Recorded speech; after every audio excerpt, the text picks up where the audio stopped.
Politicians. Who needs them? Do we really need leaders to make our country a good place to live? In chapter 8 of the story, we find the nation of Israel struggling because of a lack of quality leaders. The result is a nation where everyone does whatever seems right in their own eyes. In other words, chaos. Without strong leaders, the nation falls into spiritual chaos too. The Israelites start to worship the gods of the neighboring nations. They rejected the leadership of God, so God disciplined them. The neighboring peoples oppressed the Israelites. These were truly bad times. Eventually, the Israelites would become so overwhelmed they would cry out to God to save them. In His mercy, God did. And God sent them a hero, a leader to help them. We see this pattern of rebellion, discipline, repentance, and God sending a leader repeated over and over in the book of Judges, which is chapter 8 in the story. For example, Judges tells us about Samson. The Israelites were oppressed by the Philistines for 40 years before God sent Samson to save them.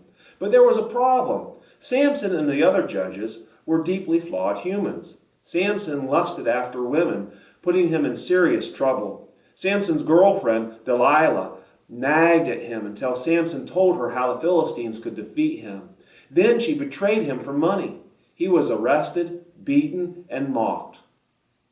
But in one last effort, Samson accomplished more for God than he did throughout his whole life. Does that story remind you of anyone else in the Bible? How about Jesus? He was betrayed for money. He was arrested, beaten, and mocked. Jesus accomplished more for God in his death than he did throughout his life. That is what chapter 8 is really about. These heroes served God even if they were flawed. And each shows us something about Jesus. But Jesus is perfect, without flaw.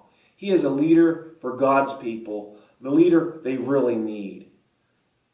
Leaders are important, even politicians, but they are all flawed. They can do good for people, but they cannot truly save people. Jesus can. Jesus can save us from our true problem, our problem with sin. Don't rely on human politicians, leaders, or heroes for help. Turn to Jesus, God's perfect hero. We can really depend upon him. Make Jesus the leader of your life.